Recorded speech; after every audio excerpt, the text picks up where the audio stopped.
Hello viewers, இன்னைக்கு நம்ம பார்க்க போறது ஒன் பீஸ் எபிசோட் 595 பார்ட் 1.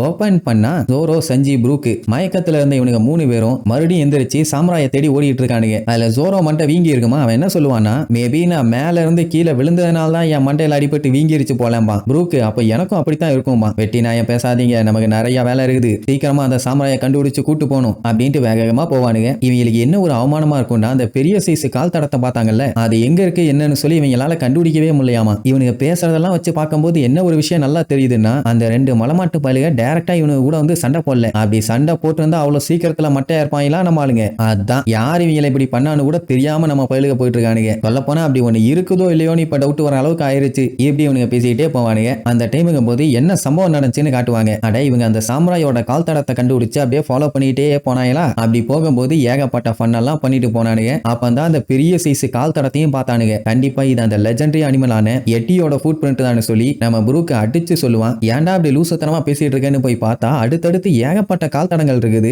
நிஜமாவே இப்படி ஒண்ணு இருக்குதாங்கிற மாதிரி ஒரு டவுட். அண்ட் அது மட்டும் இல்லாம அந்த கால் தடம் எல்லாமே ஃப்ரெஷ்ஷா இருக்குதுங்க. அப்படின்னா இதை ஃபாலோ பண்ணி போனா கண்டிப்பா அதுங்க எங்க இருக்குன்னு கண்டுபிடிச்சிடலாம். உடனே அவங்க எப்படி இருப்பாங்கன்னு சொல்லி அவங்களுக்குள்ளேயே ஒரு கற்பனை, அதுதான் கர்ண கொடூரமா இருக்கும். சரி, இந்த உலகத்தோட ஒரு கிரேட்டஸ்ட் மிஸ்டரியை நம்ம சால்வ் பண்ணுவோம்னு சொல்லி அப்படியே ஃபாலோ பண்ணி போவானுங்க. அது மலை உச்சிக்கே போயிடும். அதுக்கப்புறம் வழியே இல்ல.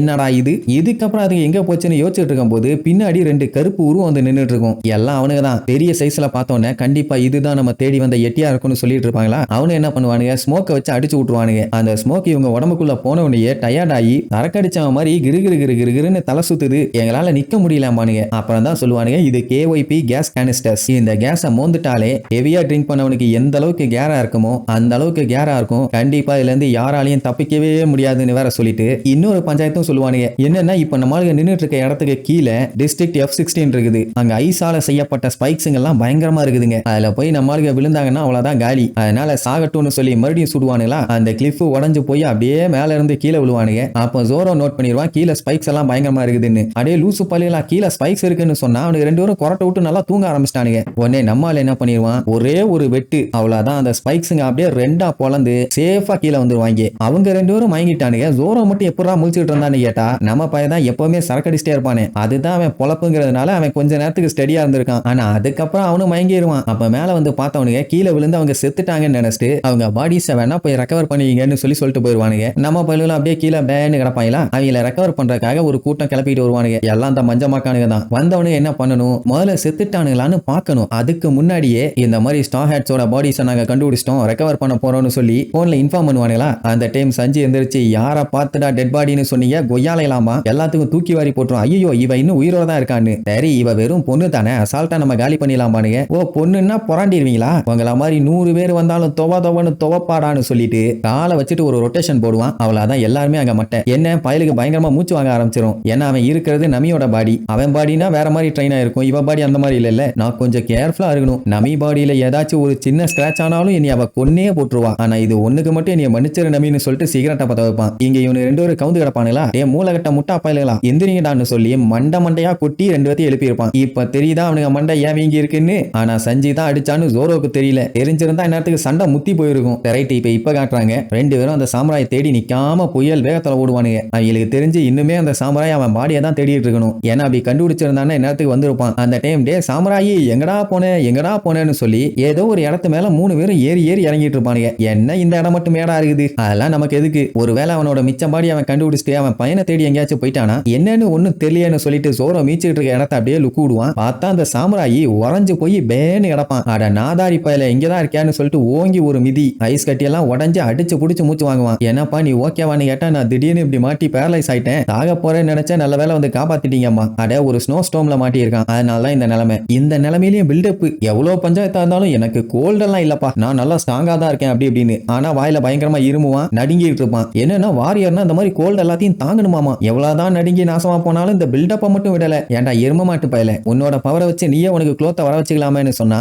இப்ப அவனுக்கு அது பஞ்சாயத்து இல்ல. அவனுக்கு இருக்க வீக்னஸால அவனால இப்ப ஸ்விம் பண்ண முடியல. ஏன் அப்படின்னா அவனால இப்ப ஃபீல் பண்ண முடியுது அவனோட பாடி வந்து தண்ணியில முங்கி இருக்குதுன்னு. அதனாலதான் பயலால எதுவும் பண்ண முடியாம நடுங்கி போய் அப்படியே உறைஞ்சு போயிட்டான். அப்படின்னா என்ன அர்த்தம்? அவனோட பாதி பாடி இப்ப தண்ணியில போயிருச்சு. அதனாலேயே அவனோட பவரை அவனால இப்ப யூஸ் பண்ண முடியல. அப்படின்னா இங்க இருக்க லேக்குள்ளதான் விழுந்திருக்கணும். இவங்களுக்கு தெரிஞ்ச அந்த லேக் வந்து நார்மலான லேக் இல்ல, அது ஒரு சீ வாட்டர். அதான் நம்மளுக்கு தெரியுமே. அண்ட் அது மட்டும் இல்லாம அதுல ஷார்க் இருக்குது. இவன் இங்க உயிரோட இருக்கானா இன்னுமே அவனோட பாடியை ஷார்க்குங்க சாப்பிடல. அப்படின்னா அதுக்குள்ள அந்த பாடியை காப்பாத்தி ஆகணும். இப்ப அந்த சாமுராய் என்ன நினைச்சுக்குவானா, நார்மலான மக்கள்லாம் எனக்கு ஹெல்ப் பண்ணுங்கன்னு சொல்லி அவன் கேட்கலாம். ஆனா இவங்க எல்லாருமே பைரட்ஸுங்க. இவனுக்கு தெரிஞ்சு பைரட்ஸ் எல்லாருமே பயங்கர முரடனுங்க. யாரு சொன்னாலும் கேட்க மாட்டானுங்க. இவங்க எப்படி நமக்கு ஹெல்ப் பண்ணுவாங்கன்னு நினைப்பான். ஆனா சஞ்சய் பாடியை காப்பாத்த போறோம்னு சொன்ன உடனே அவனால நம்பவே முடியல. நான் ஒரு ஸ்ட்ரேஞ்சர், எதுக்காண்டி எனக்காண்டி இவ்வளவு ஹெல்ப் பண்றீங்க? அது மட்டும் இல்லாம நீங்க பைரட்ஸுங்க, இப்படி எல்லாம் பண்ணணும்னு அவசியமே இல்லாமா. நான் தாண்டா உன்னைய காப்பாத்தி தூக்கிட்டு வந்தேன். அப்ப நான் தாண்டா உனக்கு ரெஸ்பான்சிபிள். எரும மாடு, உன்னோட பாடி மொத்தமும் உனக்கு கிடைக்கட்டும். அதுக்கப்புறம் நீ என்கிட்ட சண்டைக்கு வரணும். நான் சண்டை போட்டு உன் மண்டையை உடப்பேன். ஓகேவானவன அவனும் ஏத்துக்குவான். அதுக்கப்புறம் அவனை தூக்கிட்டு போகும்போது ரொம்ப ரொம்ப தேங்க்ஸ் அம்மானா. ஓ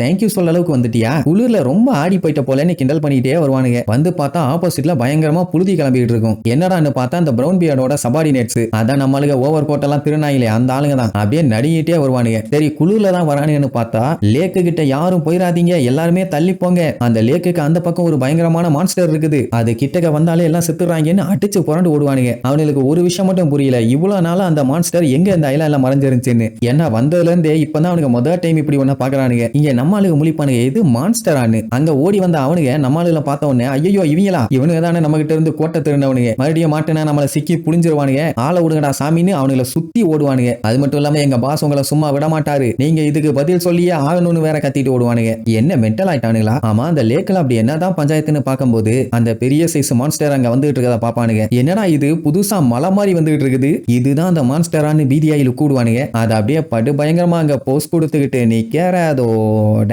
இந்த எபிசோடுக்கு எண்டு கார்டு போட்டு முடிக்கிறாங்க.